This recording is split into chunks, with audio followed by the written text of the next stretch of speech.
नमस्ते। मैं अविनाश, आप सबका टाइम एंगल ट्रेडिंग चैनल में स्वागत करता हूँ। जैसे कि लास्ट वीक से मैं कंटिन्यूस बोल रहा हूँ कि बैंक निफ्टी में मिसाइल मूवमेंट हमको ऊपर की तरफ देखने को मिलेगी। और एज जैसे कि मैंने कहा वैसे ही मूवमेंट हमको बैंक निफ्टी में शुरुआत हुई। और ये शुरुआत अभी आधा मूवमेंट हो चुका है और आधी मूवमेंट हमको बाकी है। ऊपर की तरफ 45,200 तक की मूवमेंट मुझे दिख रही है।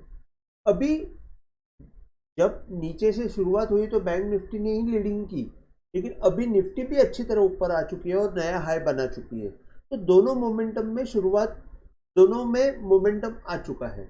अब बैंक निफ्टी में क्या होगा कि जैसे ये जो पॉइंट है, ये लो के नीचे ये लो मारा हुआ है, तो ये हाई का अपवर्ड एंगल जो है वो 44,711 730, मतलब ये जोन है।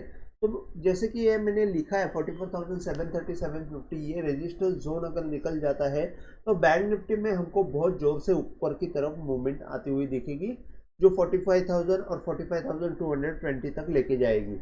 और नीचे के साइड में अगर हम देखते हैं कि अगर ये रेजिस्टेंस लेके अगर नीचे के साइड में आती है तो 44,180 के नीचे इंट्राडे हम लोग सेल कर सकते हैं। लेकिन अगर ये यहाँ पे नीचे आई तो 44,000 के आसपास हम लोग बाइंग रिकमेंड कर सकते हैं with the stop loss of 43,890। तो नीचे में हमको 43,890 के आसपास बाय करना है। अगर कोई कारणवश बैंक निफ्टी नीचे आई और ऊपर की तरफ गई तो 44,700 720 इसके आसपास आप एक छोटा सा स्मॉल साइज में सेल का स्मॉल क्वांटिटी में सेल अटेम्प्ट कर सकते हैं, लेकिन उसको स्टॉप लॉस जरूर लगाइए 44,820 का। तो मैं रिकमेंड नहीं करूंगा यहाँ पे सेल करने का, लेकिन फिर भी वो रेजिस्टेंस जोन रहेगा, ये आपको पता होना चाहिए। अभी जैसे कि अगर हम लोग इंट्राडे में देखते हैं बैंक निफ्टी ने कैसे मूवमेंट दी, तो बैंक निफ्टी ने जैसे ही ये बाई की मूवमेंट ऊपर की तरफ, मतलब गैप से ही ओपन हुआ और नीचे वहां से नीचे की तरफ मूवमेंट आई और गैप फिलअप करके वापस ऊपर की तरफ निकल गई। तो यहाँ पे आप देखेंगे कि ये लो के नीचे ये लो मारा, तो ये जो हाई है उसका अपवर्ड एंगल जैसे ही क्रॉस हुआ वैसे मूवमेंट थोड़ी सी दिखी, लेकिन ये जो मूवमेंट है ये बहुत ऊपर नीचे हो गई। तो उसने क्या किया कि हाई का जो, मतलब उस दिन का जो हाई का अपवर्ड एंगल था वो एंगल को ज़्यादा इंपॉर्टेंस दिया और वो एंगल को कंटिन्यूस बेसिस पे रेजिस्टेंस लेते गए। तो हम लोग को थोड़ा सा ऑब्जर्वेशन करेंगे तो हमको ये भी पता चलता है कि कौन सा हाई पकड़ने का, कौन सा हाई पे हमको अपवर्ड एंगल डालना है, तो उस हिसाब से हम लोग वो ये कर सकते हैं, रेजिस्टेंस देख के काम कर सकते हैं। जैसे अपवर्ड एंगल के आसपास आप देखेंगे यहाँ पे एक दोजी बार आया, यहाँ पे एक सिंगल कैंडल है, बाद में वापस एक नीचे की तरफ अच्छी मूवमेंट मिली।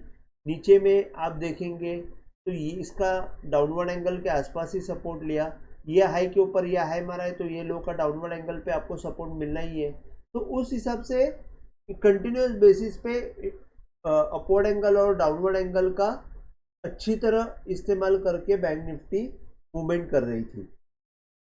तो अभी निफ्टी में क्या हुआ हम लोग देखते हैं। निफ्टी में जैसे ही ऊपर की तरफ गैप में ओपन हुई, वहां से वन वे ऊपर की तरफ गई, शुरुआत के 5-10 मिनट प्रेशर में रही। उसके बाद निफ्टी में एक, मैं आपको यहाँ पे बताता हूँ, एक इन्वर्टेड हैमर बना था।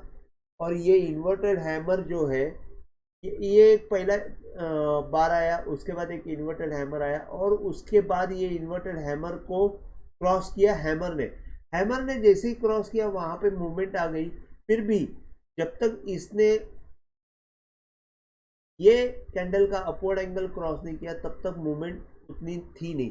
जैसे ही अपवर्ड एंगल क्रॉस हो गई यहाँ पे बाय सिग्नल जनरेट हुआ और यहाँ से आप देखेंगे एक 100 पॉइंट की मूवमेंट हमको ऊपर की तरफ मिली। तो ये जो है ये आपको करेक्ट बाय ट्रिगर आपको मिलता है अपवर्ड एंगल से, तो इसको आपको फॉलो करना चाहिए। इसके बाद अगर हम लोग कल के लिए देखते हैं कि निफ्टी क्या करेगी, इसके बाद सॉरी, ये होने के बाद अगर आप देखते हैं तो निफ्टी ने ये हाई के ऊपर ये हाई मारा, तो लो जो है यहाँ पे करेक्ट उसने डाउनवर्ड एंगल पे सपोर्ट ले लिया और वहाँ से ये ऊपर की तरफ आ गया। तो जब तक, मैं हमेशा बोलता हूँ इंट्राडे में हाई के ऊपर हाई जब तक नहीं, सॉरी, मैं हमेशा बोलता हूँ कि इंट्राडे में हाई के ऊपर हाई मारा तो बीच का जो लो है उसका डाउनवर्ड एंगल जब तक टूटता नहीं तब तक सेल नहीं करना है। तो उस हिसाब से आप देखेंगे तो इसका डाउनवर्ड एंगल ने परफेक्ट काम किया और आपको यहाँ से अगर आप ये लो से देखते हैं तो 945 से लेके 995 मतलब 50 पॉइंट की मूवमेंट आपको 15-20 मिनट में मिल गई। तो अभी कल क्या करेगी, तो निफ्टी जो है मोमेंटम है 19,035 के ऊपर आप बाय कर सकते हैं, वैसे तो बाय ही है लेकिन एक रेजिस्टेंस जोन है उसके ऊपर बाय करेंगे तो और मोमेंटम मिलेगा। ऊपर 19,106, 19,153, नीचे के साइड में जब तक 18,900 क्रॉस नहीं टूटता नहीं है तब तक आपको सेल नहीं करना है। अगर आप 18,900 से टूटेगा तो यहाँ पे आपको 18,820 तक मूवमेंट जाती हुई दिखेगी। 820 मतलब यहाँ तक आती हुई दिखेगी। तो इंट्राडे में आपको सिर्फ ये देखना है कि इस यहाँ पे अगर आती है तो एक बाय का अटेम्प्ट भी आप कर सकते हो 18,880 से 80 के स्टॉप लॉस से, क्योंकि ये जो पॉइंट है ये भी आपको सपोर्ट करेगा, ये गैप का अपवर्ड एंगल है वो भी आपको सपोर्ट करेगा। तो 18,880 का एक स्टॉप लॉस रख के आप ये जोन में बाय कर सकते हो। तो आज के लिए बस इतना ही।